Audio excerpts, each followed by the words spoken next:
Hi guys, welcome to Missy's Imaginings. So we're going to start working on the little yellow coat, and I'm not sure how much time I'm going to have with the light tonight after work, so I'm going to jump right into our project. So hello, and I'm going to show, I've got all the pieces cut out here, and so there's two longer facings, the lapel facing, there's two of those, one back facing, two collar pieces, one ruffle piece that was cut on the fold, two sleeves, two sleeve facings, two of the belts, and then I have the actual pieces of the coat over here, but we're not going to use those yet. So what I'm going to do is our prep sewing. So the collar will be put together with right sides together, and I'm going to sew around the outside edge of the collar. This bottom edge is the neck edge, so I'm going to sew up one side, across the top, back down the other side, flip it right side out, top stitch it, and then baste it across the bottom once it's right side out to hold those two together at the bottom. And then I'll snip that bottom edge at like 1/4 inch intervals just to make it easier to put in the garment.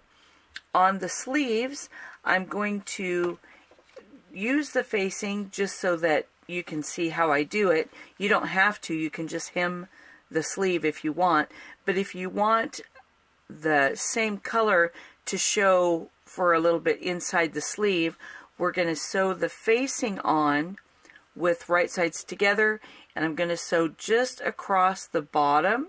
I'm not sewing up the sides, and then I'm going to flip it so that it's right side out, and then the rest will be, or I'll top stitch it then, and then the rest will be done when we actually put the sleeves together after they're on the garment.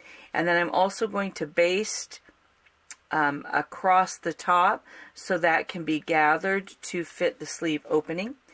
On the belts, I'm going to sew them with the right side to a non-woven pressed interfacing type fabric, and so I'm going to sew them with the right side to the fabric at about between 1/8 and 1/4 inch, not quite a full quarter, well maybe, yeah, I'll see.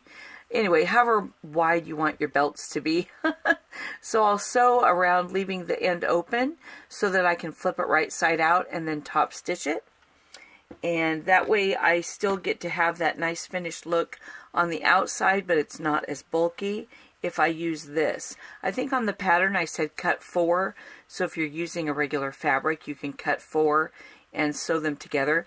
But I also like doing it on this because I'll sew it on this, then I'll trim the facing and then flip it, so it's a little easier to get close to the edge because this is wider.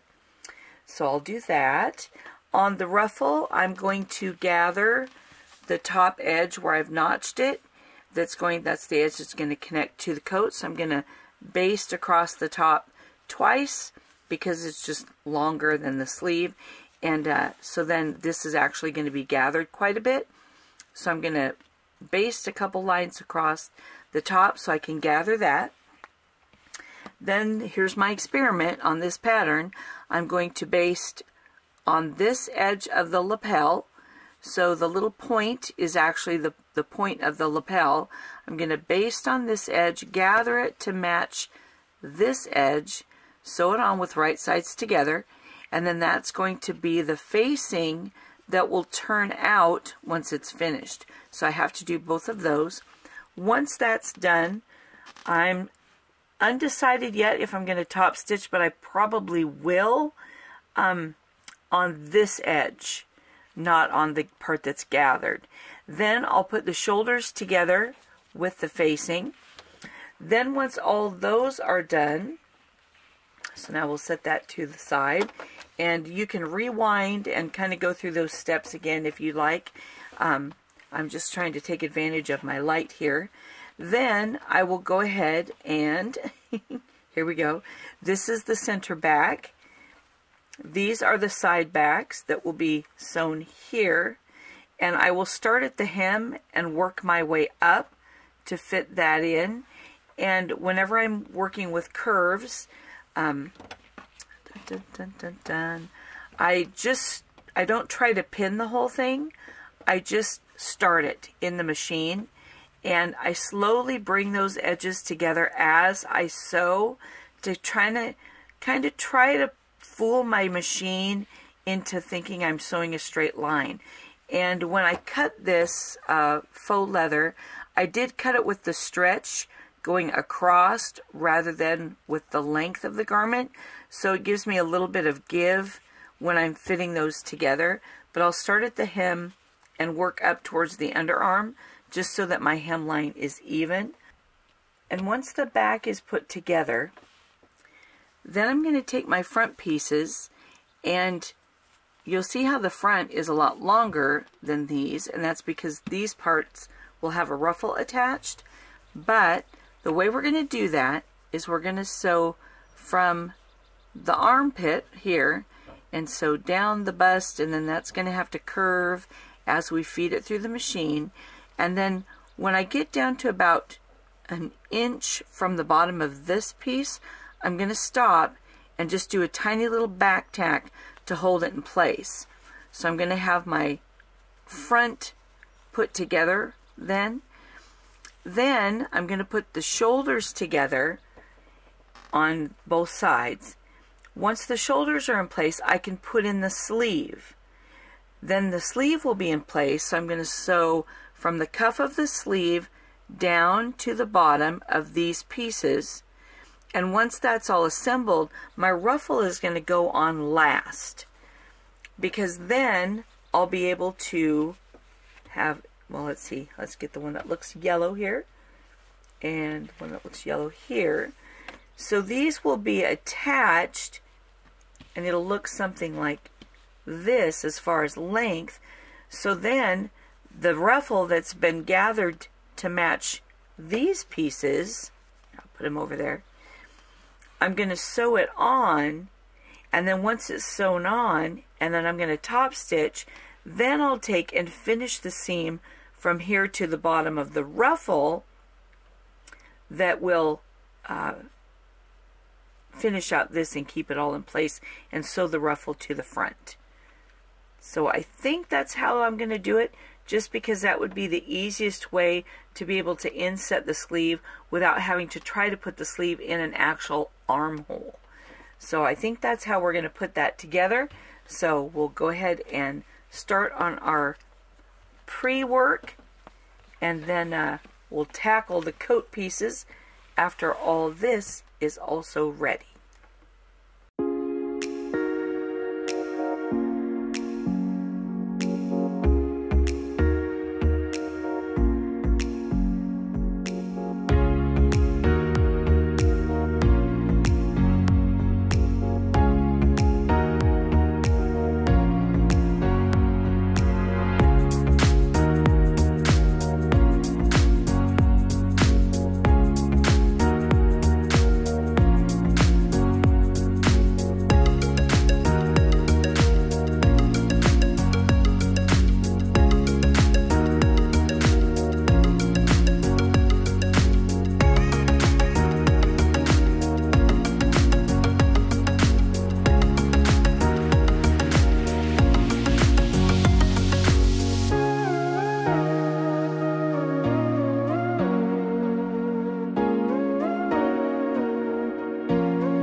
here is the coat. So we got it finished. I think these lapels you might want to sew down if they won't press down. I think if I was to make a change, these lapels on the collar wouldn't be quite as long this direction, but would be longer this direction. So they'd come down a little bit farther onto the lapel a little bit more. And yeah, I think it looks okay. So this is how it goes together. We'll go ahead and spin her around. There we go. This is the back, what the back looks like. And so yeah, so it has the two little panels. Then the little belt I just kept loose. I did forget, when I was putting it together, I forgot about the belt. And so I just sewed it on. It should be coming out of that seam right there. And then, so that the other end is like, you know, inside the coat, but I forgot.